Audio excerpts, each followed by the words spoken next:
There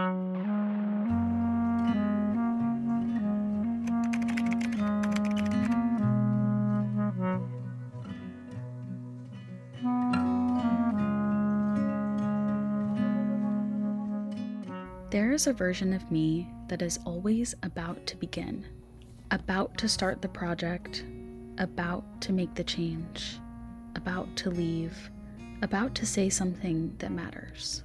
Not today, but soon. After things settle down, after I feel more ready.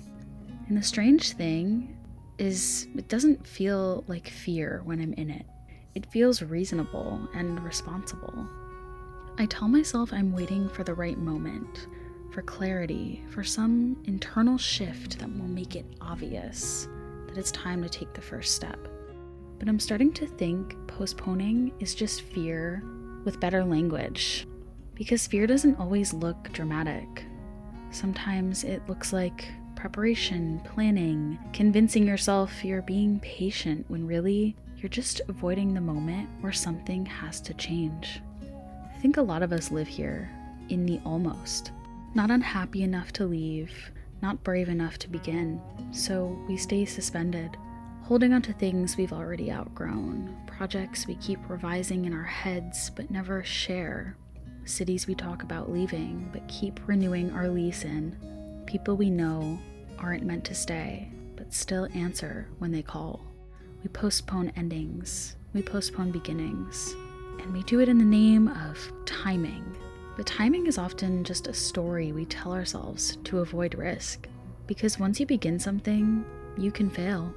And once you decide, something's got to end.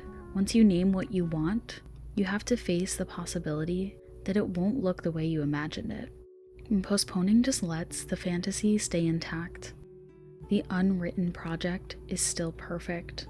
The life you haven't chosen yet can still be anything. The options are endless.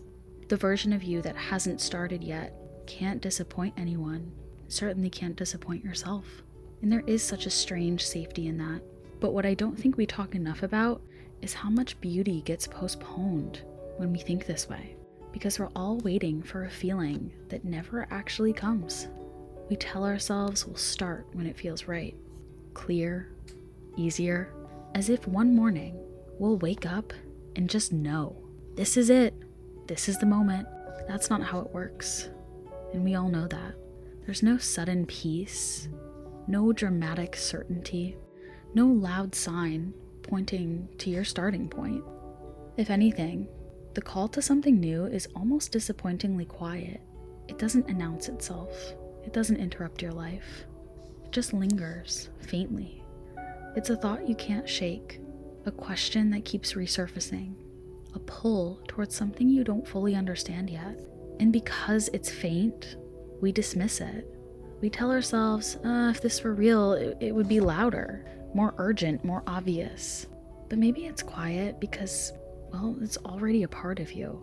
We keep waiting for life to feel better before we begin, as if starting is something you earn after feeling ready enough, instead of the thing that makes you feel alive in the first place.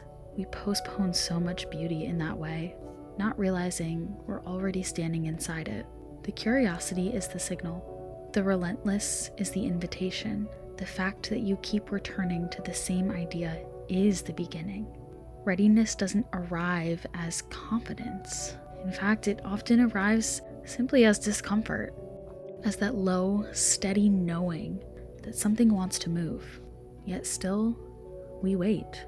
We wait for the sign, for permission, for the feeling to finally catch up, but it never does.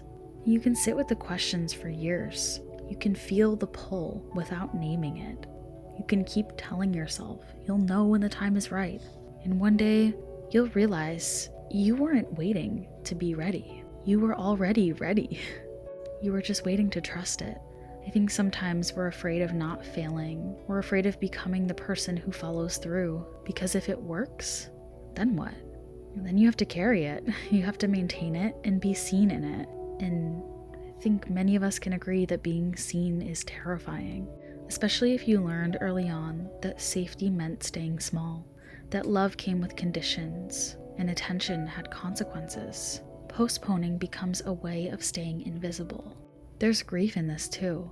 Grief for the version of your life that has to end in order for another to begin. Even good change requires loss. So instead of saying, I'm scared, we say, I just need more time.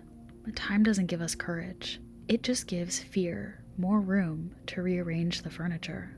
And staying has costs we don't always calculate.